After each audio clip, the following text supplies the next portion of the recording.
Tabernacles. We welcome you all to BSM TV once more.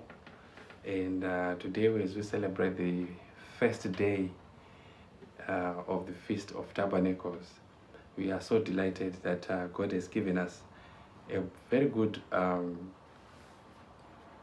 feast where we can ponder on the mercies that He has done for us.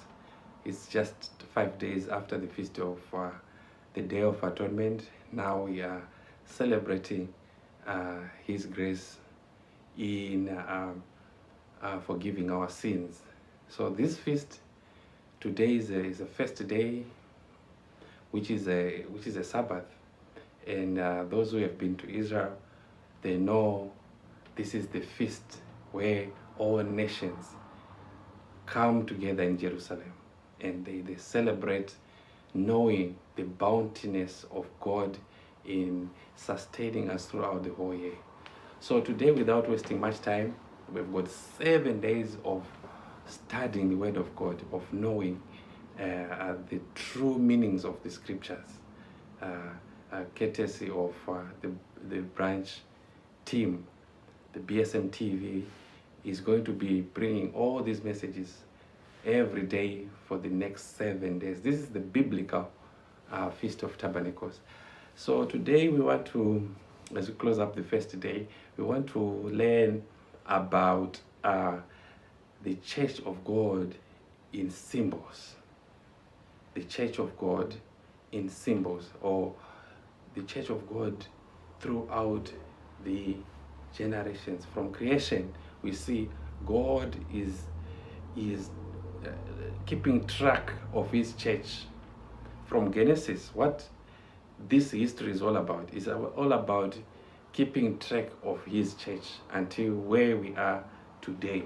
So without wasting much of the time, we will read 12 symbolic code number 5, paragraph 16, which says, in our studies, we have traveled over the road the Church has gone through its long history. Our journey brought us through the patriarchal period and then the temporal kingdom age and on through the sojourn of the Church in the Gentile nations. It has brought us to the place we find ourselves now. Right. So, when we are looking at the Church, from the day that God pronounced it is good, I've created the stars, the man, the Garden of Eden. All He is doing all this time is to track His church, and in all our studies, you can go back on all our studies. What we are trying to do is to keep track of the church, because the Church of God should be one with the same requirements in all ages. Of course, we know there's a development of truth in each church, but you see the requirements that God will be requiring from the church will be the same. Now, we have seen the church from patriarchal of Abraham, Jacob, the children of Israel, and we have seen the Christian church now coming into play. Now, what about where we are? So there's some bearing that the Church of old has on the church now, which we want to learn. Go down. On the verge of living for the kingdom eternal, which also means that we are about to go through our time of trouble and have our name changed, then to be accepted into the kingdom which God is about to set up that shall last forever. Right. So the children of Israel went into Egypt, and from the bondage of Egypt, they went into Canaan. The same thing happened to Rebekah's children, Jacob. He went into Padan Aram and back to Canaan. But when he was coming back, he had a section called the Jacob's time of trouble. Now the church has got a time of trouble that is coming. Do you see there's a bearing of what happened to the church with Jacob and what will happen in the near future as we are about to enter the kingdom? So we will be foolish enough to say we don't have to read the Old Testament. There's nothing we can benefit from those stories. There is a lot that if we truly calculate with the Spirit of God guiding us, we will learn the truth. Now, paragraph 2. For the next few minutes, we shall depart from the overall application of the allegories to the living church through the ages. And let us also see what lesson there is in it for God's church at this time. Right. So we want to learn what is the lesson of us as a church today. As long as we don't know the history, the future is oblique to us. The history will help us to know the past mistakes and not to fall by the same trap, but to make it our stepping stones. Now, you will see there's a story about Rebecca. Go down. The natural birth that Rebecca gave to her twins, Esau and Jacob, symbolizes the church giving spiritual birth to two classes of people, one good and one bad. Since, though contrary to established custom, the blessing was to be bestowed upon the younger, it denotes that in the latter-day church experience, the class which should receive the spiritual blessing will forfeit it in favor of the other, the younger class. Amen. So, the story of Jacob and Esau has got a lot of bearing in our time. Wow! Because Esau forfeited his birthright to the younger just by the pottage of milk. Yeah. So what it is directing us to is directing us to a time where someone who will be not taking the covenant of God so preciously will lose it in favor of the younger who were not supposed to be partakers of the birthright. Which means to say the laity and the ministry. The ministry are the ones that are symbolized by Esau.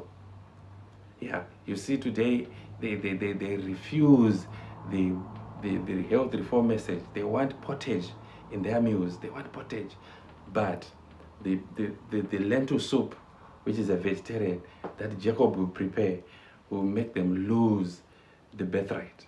And God is so perfect in these symbols of highlighting how the church has ever been. Now you see, it has always been the case that the bigger or the older class or the ministry, once they don't keep up the pace with the truth of God, God moves on to the younger. And you see it with Abel and Cain. So Cain was the bigger brother or the older brother who was supposed to be the priest of the house, but he loses his priesthood to Abel because he was not taking the things of God seriously. So this has been the way that God works. Yeah. Now when Christ comes, he gives you the parable of the Good Samaritan. He tells us that the priest was busy with their eschatology, going to church, forgetting the wounded man. But the Good Samaritan was there to do the work of God. But the priest, those with the garments and all that, they passed by the work of God. Now, what it tells, what that parable Christ told was just to make us believe with surety that our salvation does not come from the pastor, does not come from these people with white collars, but the people who we least expect, the least expected Good Samaritans. The Good Samaritan movement is the one you have to look for. Once you are looking for the priest, for the priest, they are diverting from the duty, and God knows it. That's why he gave that parable of the Good Samaritan. You can read down a little bit. Esau and Jacob being twins, and the last in this line of typology. They therefore foreshadow two classes of people living at the same time in the church period, subsequent to the one which Isaac represents, the Laodicean. So in the Laodicean church, we see there are two classes, the Esau and the Jacobs. The Esau's and the Jacobs. The Esau's, we have found out that they will never, their God is their belly. What they eat is what they want. But the Jacobites are the people who are uphill with the promises of God. They want the things of God to go. The reason why Jacob wanted the birthright is because he was seeing how reluctant Esau was when it comes to the things of God. So that is the way God is portraying the church of old with the new church. So in our time, we should expect to see the Esauites who are greedy. They like meat, they like to eat all those stuff. They don't want health reform. All they care about is the pottage in the mouth, regardless of what the covenant of God is requiring. So in our time, we should be quick minute men of knowing, men of judgment, who should know, okay, this means this means that. If I see someone rejecting health reform, eating, well, when he's a minister, when I read this, the story of Esau, I definitely put him in Esau. He's never going to be a Jacob altogether. Now, so when Jacob went he went past through the time of trouble, and then he went back to Canaan. He had these 12 sons. Now I want you to understand something, because these 12 sons went into Egypt again. When they went to Egypt, something that we want to notice happened when they were in Egypt and God was delivering them through Moses. Can you read, I think it's 3 answer book, page 9, where it says, while leading the Hebrew host from bondage to freedom, the Lord was firmly establishing them in the truth of all things, including the truth of the day on which the year begins, of the day on which the month begins, and of the day on which the week begins. Right. So when God now was removing the 12 sons of Jacob from Egypt, he was taking them into all truth. And while he was leading them there, that he was leading them in all truth, but the all truth was for them to know the day on which the year begins. Do you see when God says, I will lead you into all truth? He wants you to know the day in which the year begins, and the day in which the month begins, and the day in which the week begins. Obviously, the Hebrew religion had largely to do with the days of the week, of the month, and of the year. Right. So this part of the church now had a lot to do with the days of the years, days of the month, days of the week. So when we are in our time, we should now look at this particular section and say, when God was firmly establishing them in all truth, what truth? Was it truth about the 7 angels, or what truth was it? It was the truth about the year, the day in which the year begins, the month begins, and the week begins. That was all the truth. And God had to come down on Mount Sinai. The Hebrews were forever to keep holy, not a seventh, but the 7th day of the week of each week, the Sabbath. So God, when he was giving the all truth, the embodiment of all truth, they were to keep forever holy the Sabbath each week. The days from the 15th to the 21st day of the first month, the Passover week. The Passover week, the Feast of Unleavened Bread, they were to keep every year, the 15th to the 21st of first month. Mhm. The 15th day after the sheaf of the first fruits was offered, the Pentecost. So the Pentecost, which came 50 days after offering the wave sheaf, they were to keep forever the Pentecost. Mhm. The 10th day of the 7th month, the Atonement. The Day of Atonement, they were to keep it on the 10th day of the 7th month. Mhm. The days from the 15th to the 21st day of the same month, the Feast of Tabernacles. So the Feast of Tabernacles, they were to forever keep from the 15th day to the 21st day. They were to forever to keep these days holy and as the feast and as the statute of God. And the Feast of the New Moons. And the new moons, they were to keep them. The new moons were the mark of the beginning of the months.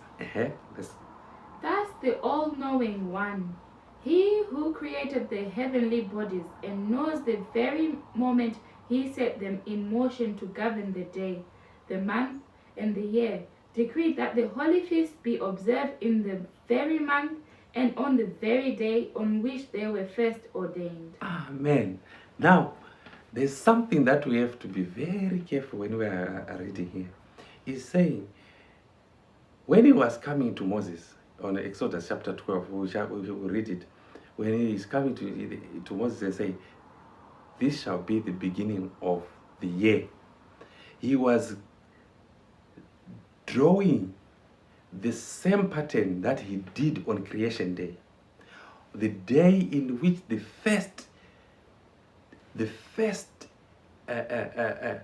were first ordained. The moon, the sun, the stars. They were first ordained. Let's hear on Genesis chapter 1, verse 14. And he appointed the lights in the firmament for signs and for seasons and for days and years. Right. For seasons, for days and for years. So when God he was very calculative.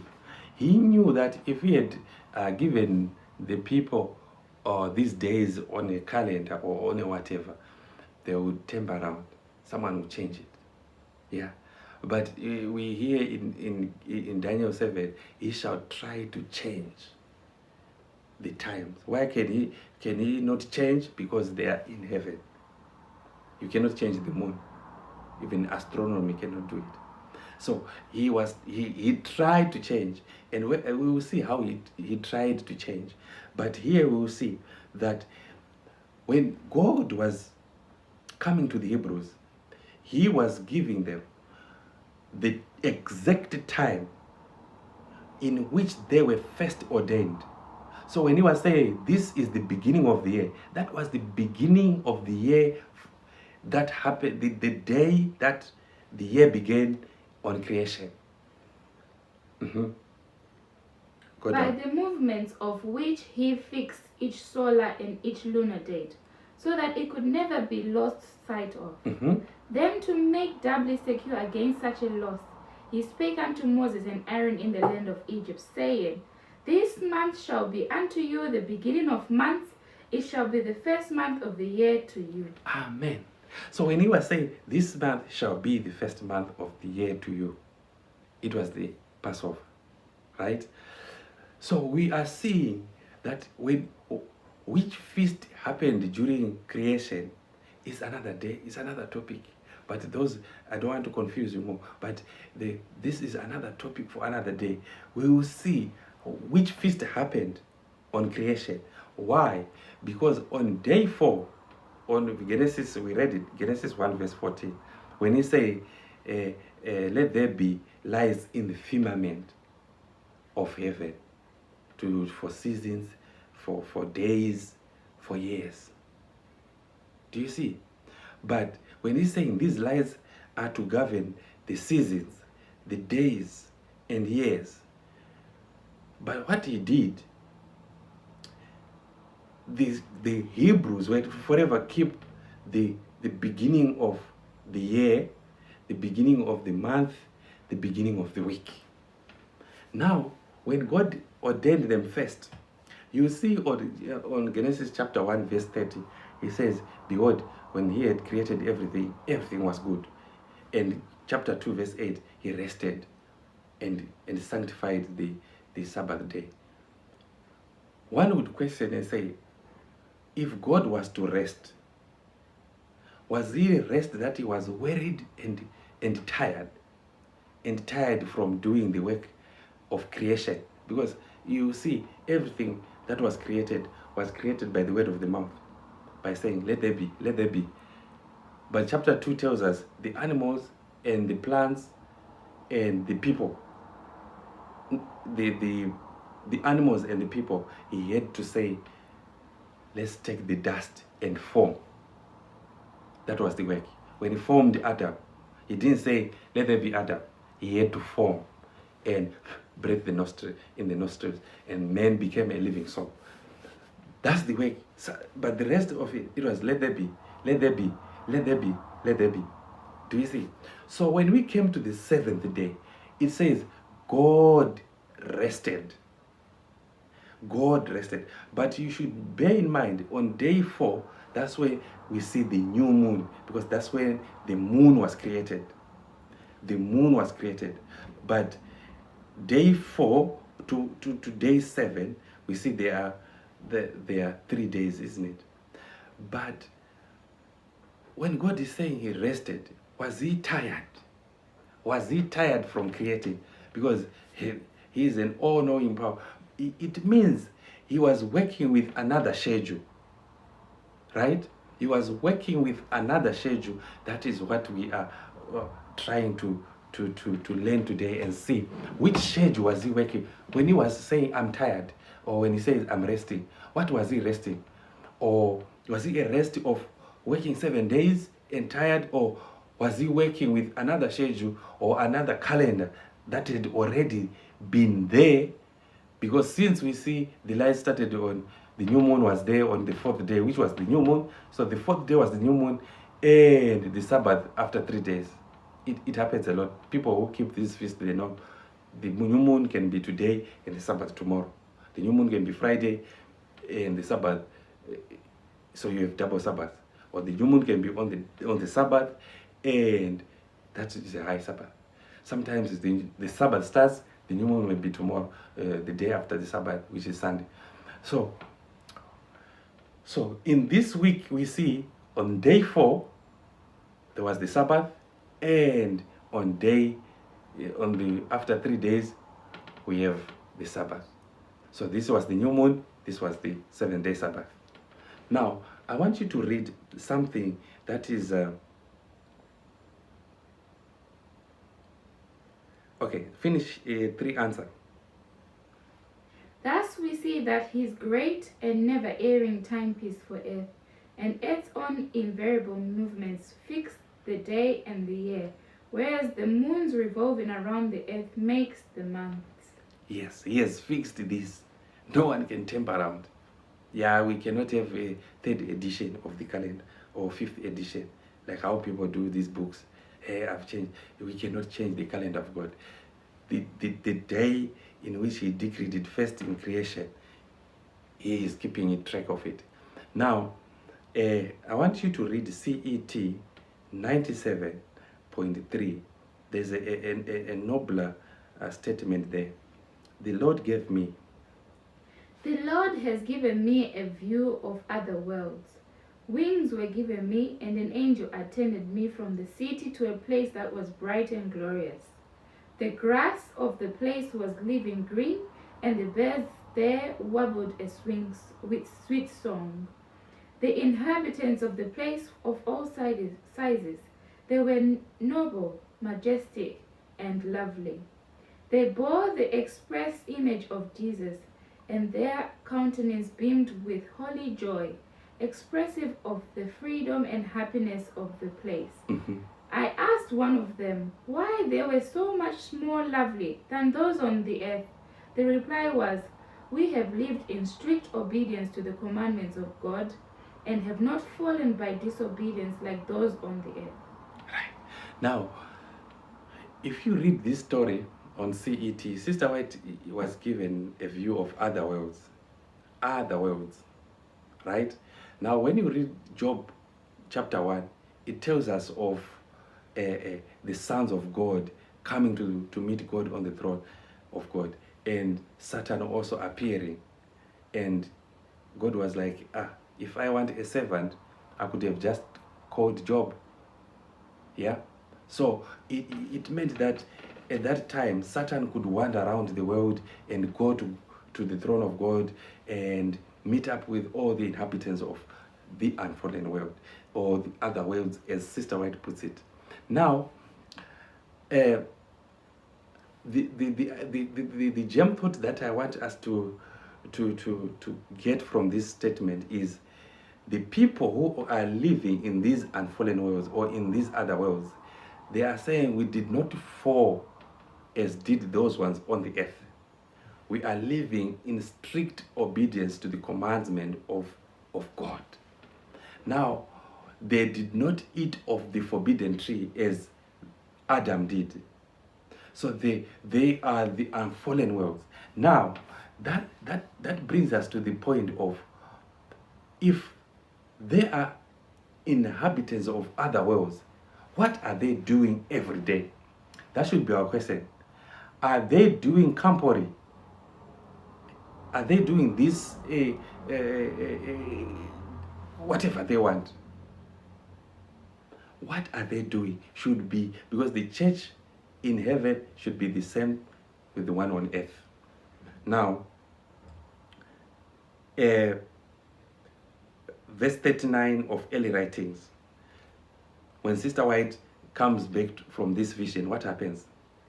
I could not bear the thought of coming back to this dark world again. Then the angel said, "You must go back, and if you are faithful, you with the 144,000 shall have the privilege of visiting all the worlds and viewing the handiwork of God." Right. So someone would just think the earth was the only thing that was created by God. But when you are the 144,000, you are going to have the privilege of visiting all the worlds, all the planets that God has put his people, that have not been debased by sin like the people on earth. So here we are seeing that there is other people, but how are they worshiping God? Are they just worshiping holy, holy, holy? What are they doing? Because there should be something. If we are saying the law of God was nailed to the cross, that means if God on the first week was saying he rested on the Sabbath, which means God keeps the law. There's no way that God will give us the law that he cannot keep. So when it is a Sabbath, he is on the Sabbath. When it is a new moon, he is on a new moon. When it is a Passover, he is on the Passover. When it is a tabernacle like this first day, he is on the Feast of Tabernacles. So the calendar of God should be one with us, so that we may be the people who are following the Lamb whithersoever he goeth. Now, so these people, we are found even in Job 1, you can read, they would go for feasts somewhere. We will see as we go on. OFC 137.2. We should seek to understand all that the word requires of us. We cannot show greater honor to our God, whose we are by creation and redemption, than to give evidence to the beings of heaven, to the worlds unfallen, and to fallen men, that we diligently hearken unto all his commandments, which are the laws that govern his kingdom. Amen. So here is an interesting thing. Now, we should seek to understand all that the word requires of us. So what does the word of God requires? We cannot show greater honor to our God, whose we are by creation and redemption, than to give evidence of the beings in heaven, and to the worlds unfallen, and to fallen men, that we diligently hearken unto his commandments, which are the laws that govern his kingdom. So if we are to show honor to God and to the world unfallen, what they are looking down, when they are looking at his church, right down on earth, they are looking at the people who are keeping his laws that govern his kingdom. That's all that they are looking for. The worlds are watching a panorama, a drama happening on earth.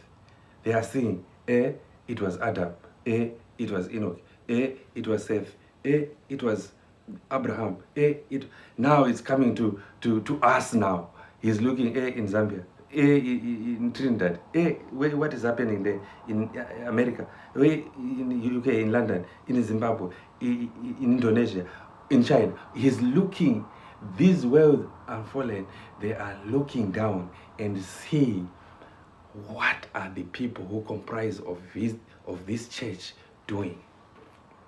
So here, if we are to show honor to these worlds, to God and to heaven, what are we supposed to do to keep the laws that govern his kingdom? And AH 548.1, heaven knowledge. Heavenly knowledge will be progressive. All the treasures of the universe will be open to the study of God's redeemed. Unfettered by mortality, they wing their tireless fight to worlds afar.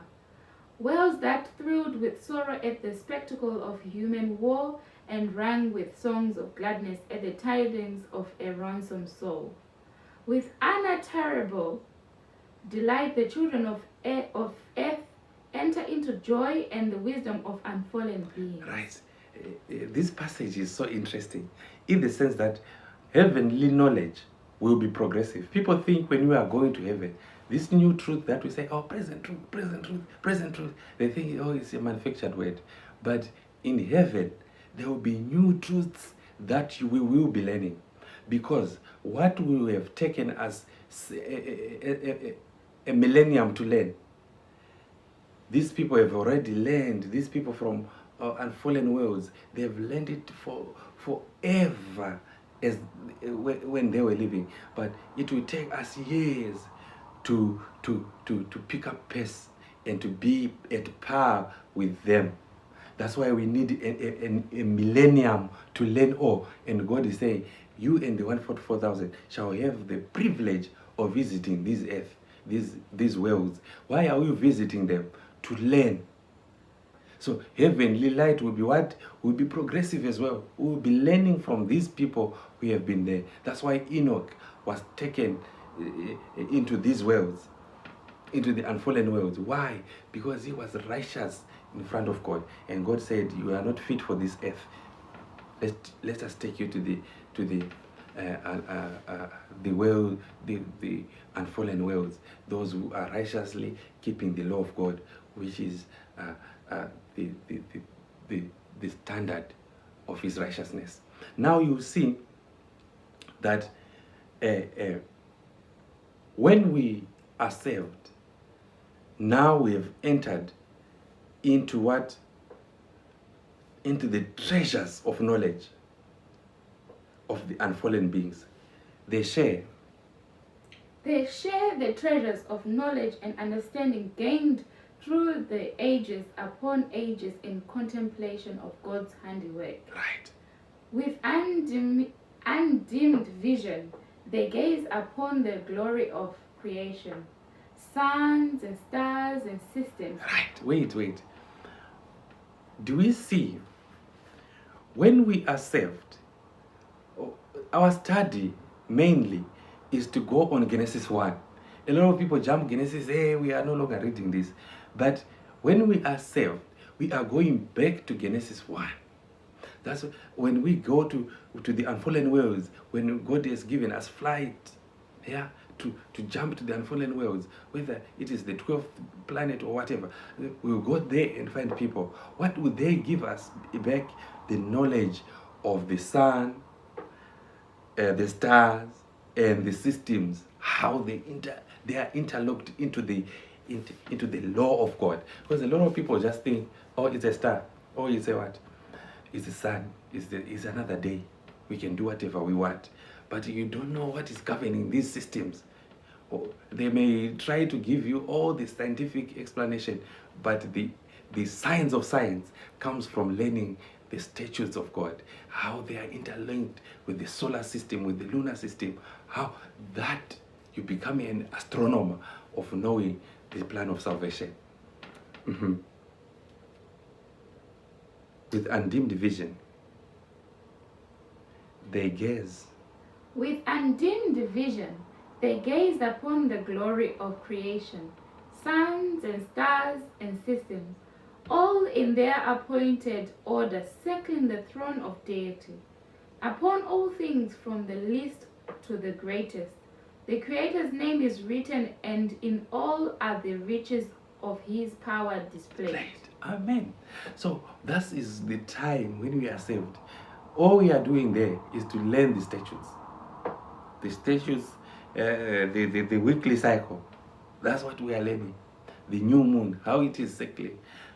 Because the power that bears the moon, who has thought the eclipse, what will be happening there? How is the law of God governed? Right. So all this will be our study book during millennium. So heavenly light will be progressive. If you don't want to progress with the light, then in heaven you will struggle. You better start now of catching up the bits and pieces that we have, that God has allowed us to understand. But in heaven, much lighter, because those things we will be able to bear them when we are translated. Now, I want you to look at one of the feasts at Passover in Revelation 12, verse 10. We want to see what was happening to the church in heaven and on earth. Because we have seen now that the other planets are looking at the panorama of the earth, looking at the Toms and the Johns, what they are doing in the plan of salvation. But when Christ was on the earth, let's see, when they were looking at this panorama, what were they looking for? Yes. Revelation 12, verse 10 to 12. And I heard a loud voice saying in heaven, now is come salvation and strength and the kingdom of our God and the power of his Christ. For the accuser of our brethren is cast down, which accused them before our God day and night. And they overcame him by the blood of the Lamb and by the word of their testimony, and they loved not their lives unto the death. Therefore rejoice, ye heavens, and ye that dwell in them. Woe to the inhabitants of the earth and of the sea, for the devil is come down unto you, having great wrath, because he knoweth that he hath but a short time. Right. So, if you read Revelation 12, there was war in heaven. Michael and his angels fought, and the dragon fought with his angels. And the third part of the angels were taken by the devil and thrown down to hell. This is the third part of the angels. You can imagine, if the lies of the devil can take the third part of angels, what more? What more? So that third part, we don't know how many, because that is, God says third part. If it is a third part of 9, that's 3. That's a lot. If it is a million, you see a third part is maybe 2.5 or 3, 3.5, 350. That's a lot. That's not a small number. So if the lies of the devil can do that, how much more when he's telling the feast and nailed to the cross? We will read it and see what he's, and unmask his deceptive power. So when there was war in heaven and the devil was cast on earth, the verses say, rejoice ye heavens and them that dwell in them. So these people who are unfallen, God is saying, rejoice now, but trouble has come upon the earth. Now, this is the time when the devil was cast away from from from heaven. And before that, those who read the Bible, you understand that this is a fact and is a truth. Before the devil was cast on the earth, people were sinning, but they were not as how we are today, right? In terms of the law of God. Now, the law of God was a governing factor. That's why we have one church in the Old Testament and numerous churches in the New Testament. Why? Now the devil knows he has but a short time. And from the death of Christ, he has worked the tactics and devised means just to make sure everyone fall to the trap. Now, we will see his trap when he is using the resurrection and the cross to his advantage. We will see it. But before that, let's hear what was happening in heaven when there was war in heaven and Jesus was killed, when the devil is influencing all these people to kill Christ. What was happening? Desire of Ages, page 37. With intense interest, the unfallen worlds had watched to see Jehovah arise and sweep away the inhabitants of the earth. And if God should do this, Satan was ready to carry out his plan for securing to himself the allegiance of heavenly beings. He had declared that principles of God's government make forgiveness impossible. Had the world been destroyed, he would have claimed that his accusations were proved true. He was ready to cast blame upon God and to spread his rebellion to the worlds above. But instead of destroying the world, God sent his son to save it. Right. So the object of him killing Christ, he wanted God to be angry with all the people who participated in the killing. So they wanted God to, his plan was to make sure God wept everyone, right? God wept everyone. And then he goes to the unfallen worlds now and tell them, you see, this feast that I've told you, these Passovers are nothing. Look at how ruthless he is. But God did not fall trap to him. Go down. Christ came not to destroy the law or the prophets, but to fulfill them to the very letter. The atonement of Calvary vindicated the law of God as holy, just, and true, not only before the fallen world, but before heaven and before the worlds unfallen. Right. Christ came to magnify the law and to make it honorable. To make it honorable. So when they were looking at Christ now, they found out actually the law of God is the law of love. When you are keeping the statutes, you are not keeping the devil. This is salvation that has come to save the people. So it dawned to the unfallen worlds when they were watching this panorama, this drama unfolding. They were like, actually, this is a plan that God is trying to save those who are fallen. They were not to be saved by just keeping the 10 Commandments, but by keeping the law of his son, which is the ceremonial law.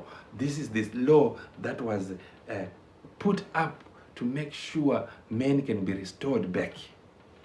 Right? So his death vindicated the law. Because when Christ was in heaven, if you read Great Controversy, he wanted to make improvements. He wished there be improvements made to the statutes. Because he was saying they were so harsh. The law is not good. But the unfallen worlds, when they see him killing Christ, they now believed the law is holy and just. Now, just go on CTR 423. With what intense interest was this controversy watched by the heavenly angels and the unfallen worlds, as the honor of the law was being vindicated. Amen. So this drama, people always think this drama was in something vague, but it was on the law. That was the biggest a battlefield, because the law of God was being said to be harsh, and all the unfallen worlds were still confused. He had to take the death of Christ to save not only the unfallen worlds and us as well. But at that period, when he was cast down from heaven, the devil, you see his influence is no longer with those ones, because those ones now they see clearly that the devil is a cunning deceiver. The law of God is holy, just, and pure. Romans 7 verse 4 is holy and just and pure.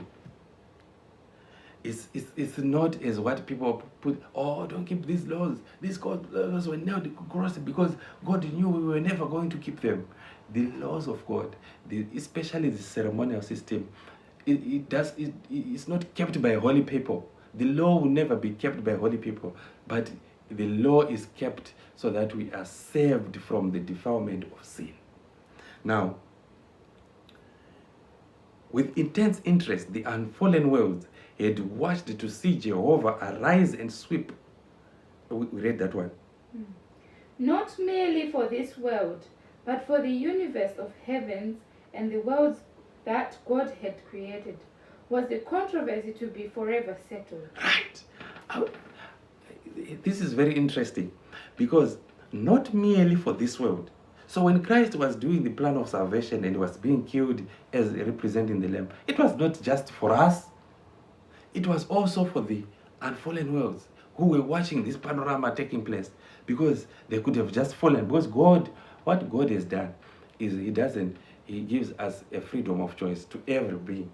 We have a freedom of choice. Whether I want to turn left, right, whether I want to eat meat or not, He doesn't force. He doesn't have this arbitrary rule on people. If He says seventh day, keep it holy, you choose. You know Abraham kept it. But you see people say, we don't want to keep it. You know the statues, the Feast of Tabernacles, you know all these holy people that you refer to. Oh, I'm the son of Abraham. Oh, I'm the Jacob, my father. They kept all these things. You know that. But you have the freedom to choose and say, I don't want to keep it. That's how God is so gracious. Now, when He was sending Christ, He was doing also for the unfallen worlds. They were watching. That's why the inscription was by Gabriel was saying, rejoice ye heavens, and you that inhabit the heavens. But woe unto the people on the earth, because the deceiver is thrown down and is come down, for he knoweth he has but a short time. Now,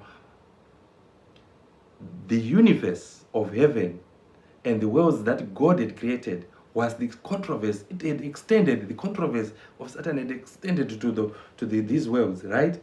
Now, the confederacy of darkness was watching for the semblance of a chance to rise and triumph over the divine and human substitute and surety of the human race, that the apostate might shout victory, and the world and its inhabitants forever become His kingdom. Right. So Satan was waiting for a chance to make sure we have a lawless land. And he shouts, victory, victory, and the world has become mine. And he has surely gained the world. Let's see, let's go down. But Satan reached only the heel. He could not touch the head. Now he sees that his true character is clearly revealed before all heaven. And the heavenly beings and the worlds that God has created would be wholly on the side of God. He sees that his prospects of future influence with them will be entirely cut off. Christ's humanity will demonstrate of eternal ages the question that settled the controversy. So Christ's humanity will demonstrate for eternal ages the question that settled the controversy. So the controversy was settled, and the people saw, okay, this is a done deal. This is a done deal, and the deceiver, we have seen him. The deceiver is clear. This is the devil. We are free now from any prejudice. The devil, we have seen him. But the war, the trouble is on the people who are on the earth. the church on the earth. The church in heaven now is perfect. They are not troubled by a Lord's Supper. They know supper is supper. The people that are troubled by supper, we keep repeating that for someone to hear. The people who are troubled by supper and still saying it's lunch, that's where the devil has been thrown and say, God, the devil is saying, I've got but a little short time. So we want to see how did the devil make sure the world now believes him, because he's thrown away from the earth. So we would like to know, how did Satan then work on the earth? How he knows he cannot influence these people now. Therefore, he has been unmasked, therefore they know him. His true character has been revealed. So how did he work on the earth? Let's go down. 2:14 of early writings. Satan could not hinder the plan of salvation. Right? Jesus was crucified and rose again the third day. But Satan told his angels that he would make the crucifixion and resurrection to tell to his advantage. Right. So now he's saying, okay, I've been unmasked. Everyone knows that I was wrong. The law of God, the statutes, were not at the devil. The devil is me. Now he's telling his angels, those third that were thrown on the earth with him, he is telling them, let's make this crucifixion and tell to our advantage. How did he do that? He was willing that those who professed faith in Jesus should believe that the laws regulating the Jewish sacrifices and offerings ceased at the death of Christ. Now, he is coming with a whirlwind of a heresy. Yeah? Because Christ, when we started, we read where Christ was coming not to do away with the law and the prophets. Even Matthew 5 verse 17, it says, I've not come to destroy the law or the prophets. He's saying it with his mouth.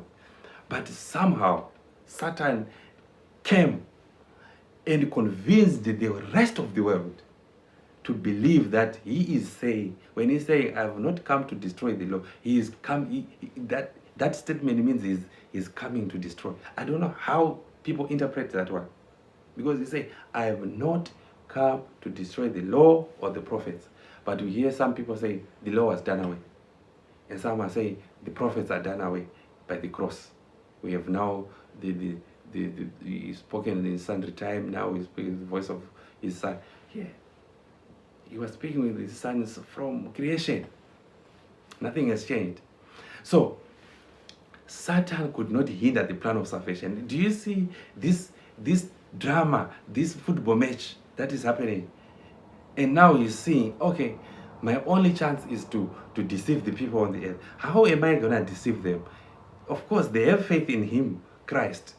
Let me just tell them that the laws regulating to the Jewish sacrifices ceased at the death of Christ. So when Christ died and everything, how many people are crying, all the law was nailed to the cross? Oh, the law was nailed to... When he actually said in Matthew 5, I have not come to destroy the law. I have not come to destroy the law. But someone still believes. Do you see how the devil is so cunning that if he could draw a third part of angels by telling them that the law of God was arbitrary, how much more the people on earth? How much grace that God has given to just to believe that the Lord's Supper is the supper, that today is the first day of the Feast of Tabernacle, the 7th month and the 15th day. Do you see? It's a simple thing, but the devil works so hard and so much unbelief. Do you see why? Because the people now are believing what the devil is telling them. He's saying here, he was willing that those who professed faith. So those who say, I've got faith in Jesus, tell them, ask them, do you believe in the laws that were regulating the Jewish sacrifices? They were regulating the Jews, what was ended on the cross was the sacrifice, because the bigger sacrifice was Christ. But the laws that were regulating that sacrifice, was it nailed to the cross? No. Let's take, for instance, the offering. Is these days that we have money, US dollar, pound, rand, kwacha, yen, and whatever. Before that, the offering was the animals' offerings and grain.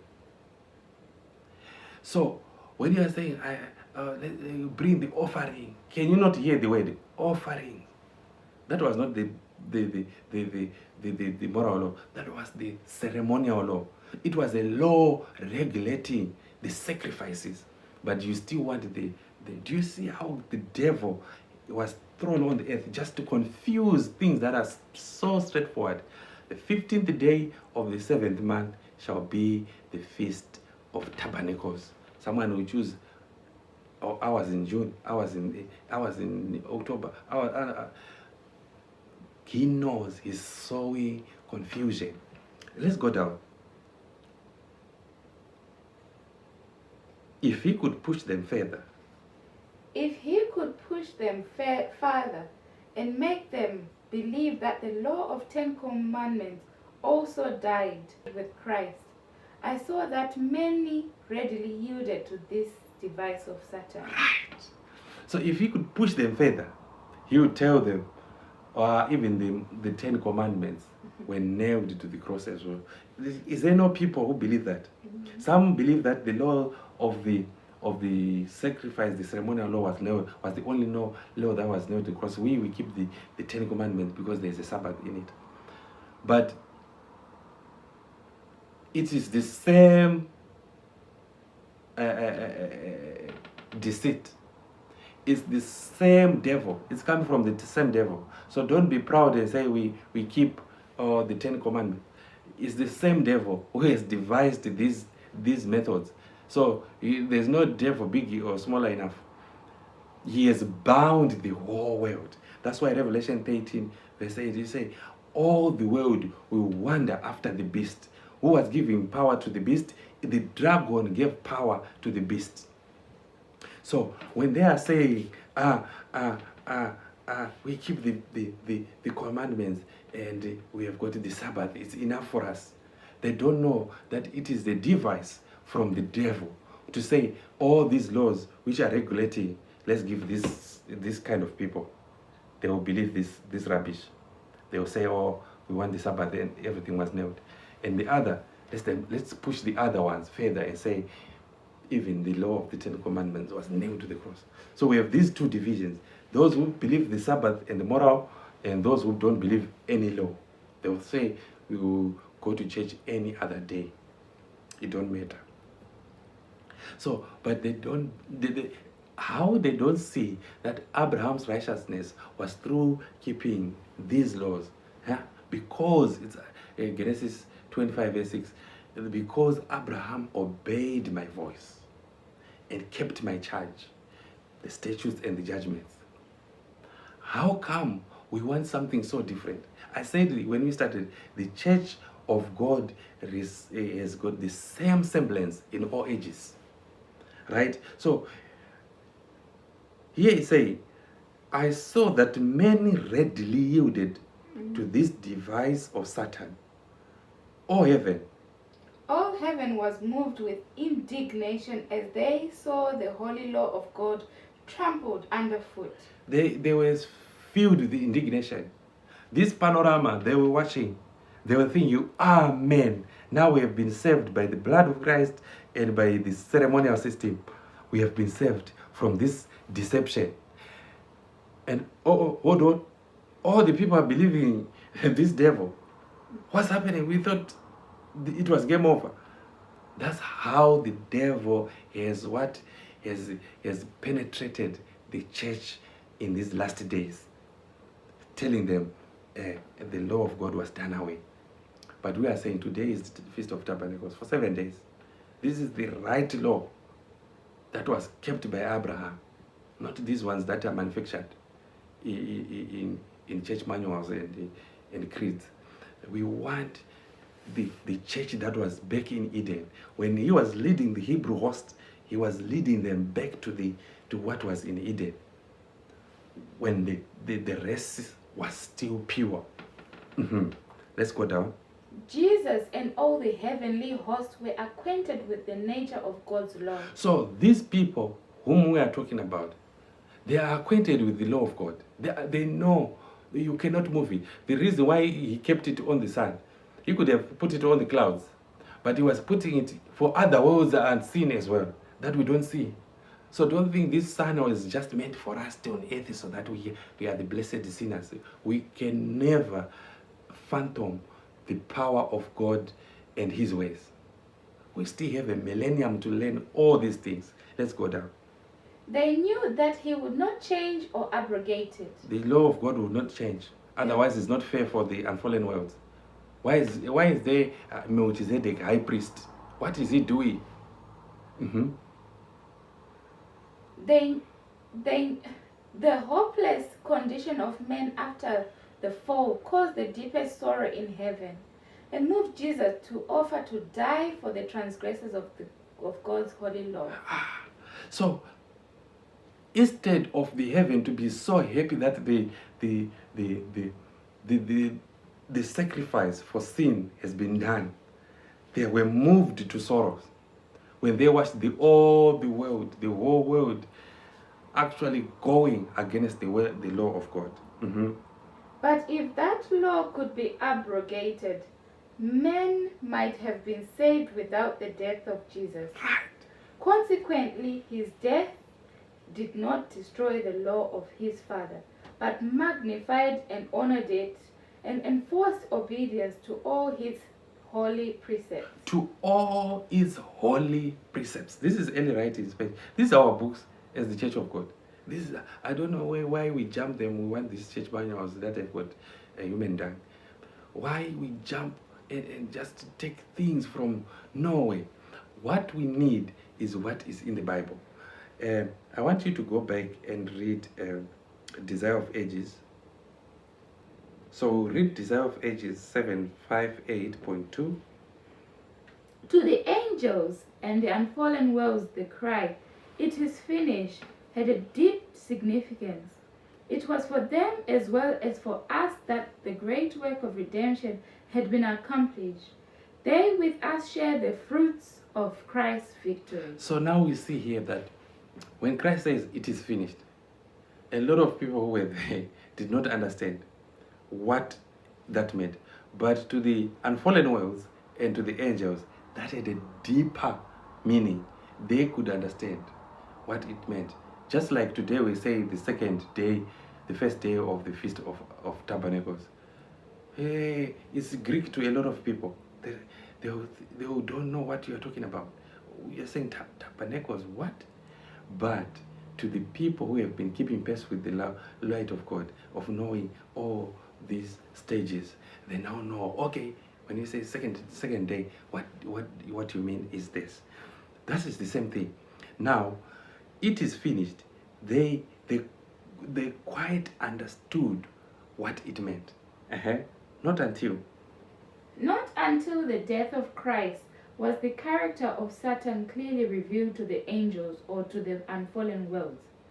The apostate had so clothed himself with deception that even holy beings had not understood his principles.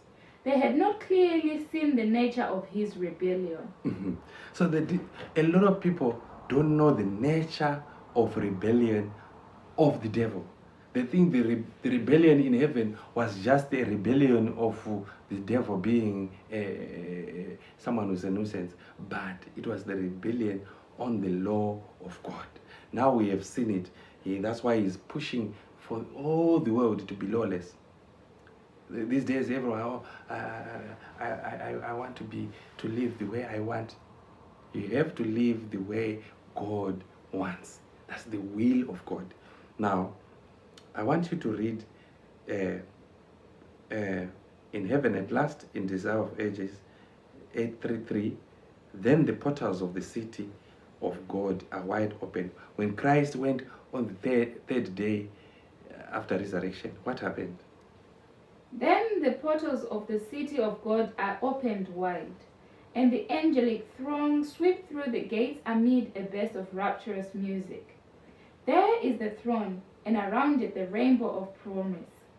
There are cherubim and seraphim, the commanders of the angel host, the Son of God. The representative of the unfallen worlds are assembled, the heavenly council before which Lucifer had accused God and his Son, the representative of those sinless realms over which Satan had thought to establish his dominion. All are there to welcome the Redeemer. They are eager to celebrate his triumph and to glorify their King. So they are so happy.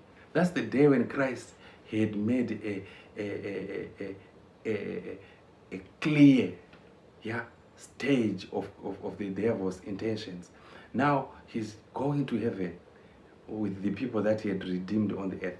He's going to heaven. And everyone from the inhabitants, the representatives of the unfallen worlds, they are all there.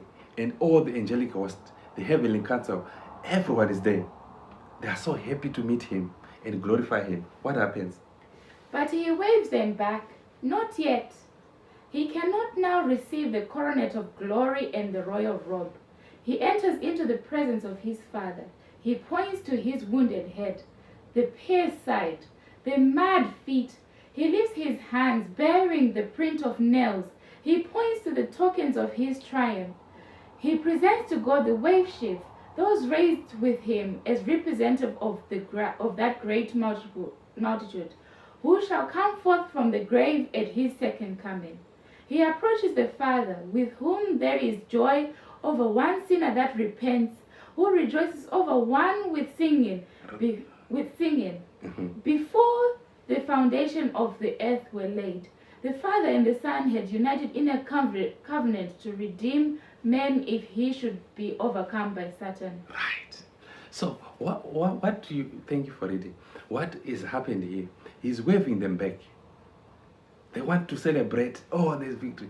But he's waving them back. He's saying, not now, not now. Why? Look at my pierced hands. I've been pierced for the people who are on earth, who are still in the muddled ground with the devil.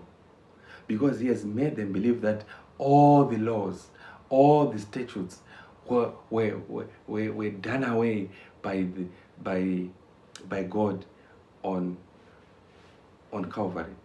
He has made two groups. The other, they don't even believe that the law is still binding. The other, they just feel all the law regulating the Jewish sacrifices are done away, but they take the tithe. The tithe is also Jewish sacrifice. They say we just want the Sabbath. On the 10 Commandments, there's no tithe there. There's no offering. They just keep the Sabbath holy. Don't go to church as well, because it doesn't say that. Why are we picking and choosing? Do you see how the devil was doing it? Right. The last quotation is GC 498.2. So we shall read GC 498.2. The discord which his own cause had caused in heaven, Satan charged upon the law and government of God. Right. So the discord which his own cause had caused in heaven, he charged it on the law. Right? Mm-hmm. Satan charged upon the law and government of God. Right. All evil he declared to be the result of the divine administration. He claimed that it was his own object to improve upon the statutes of Jehovah. Right. So his object was to improve the statutes of Jehovah. So this object has not been done with. We see these days, you will never see the devil coming and say, let me make improvements. He will influence people. That's why the devil was thrown on the earth. He will influence people. When we say the Lord's Supper, they will just say Lord's lunch. When we say 14th day of, it's a smear, it's just a mere diversion. But to God, a miss is just like a mile. A near miss is like a mile. Whether whether you don't do it according to the nuance, the strictest divine attribute to God. If you miss that attribute, the whole thing is damned. That's why the devil is so keen just to twist a little bit. 15th day of the 7th month. Some will do it in October. It's our camp meeting revival. But to God, it's a mere miss. It's as good as a mile. So here he's saying, all evil was declared to be a result of divine administration.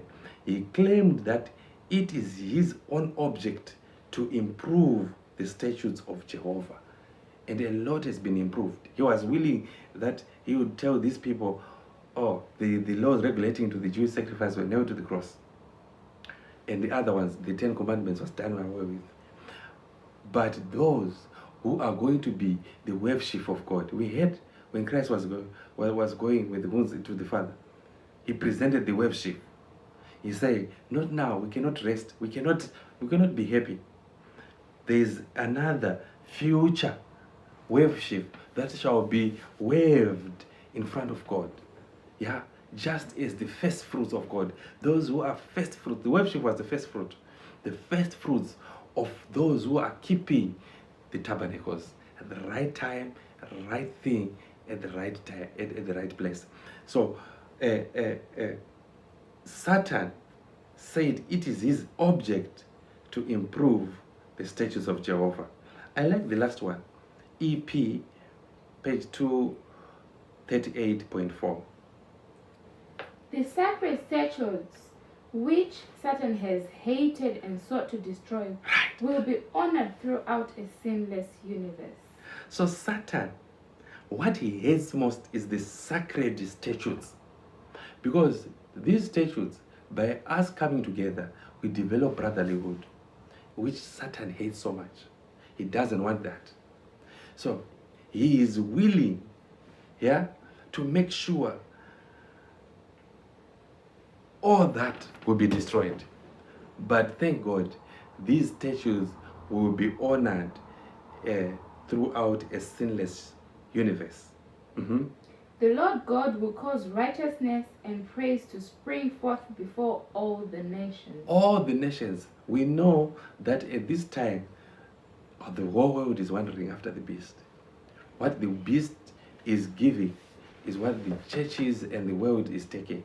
But we thank God that all these people at one time or later time, the plan of salvation will work out in their hearts, and all nations will come and serve God in Jerusalem. This is the will of God.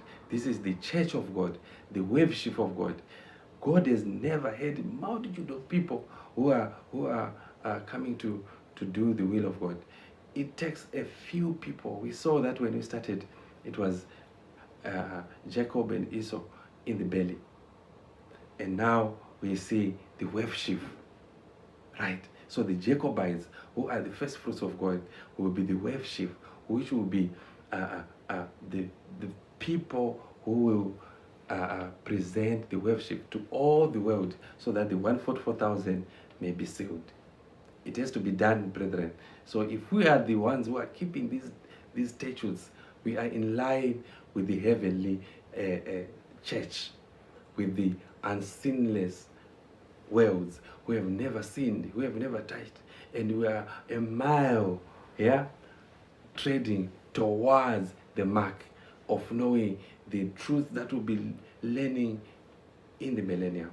So may God help us understand that the church of God has ever been keeping these laws. It was after Satan was thrown on the earth that we hear this cry, away with the law, away with the prophets. It was because the devil has been thrown on the earth. But before that, there was only one church, believing on one thing. May God bless us all as we keep on the week of the Feast of Tabernacles. And may God bless everyone who's starting on this journey. It's not an easy one, but with all the power that God has given us, He will surely triumph and pass to the mark. May God bless us all.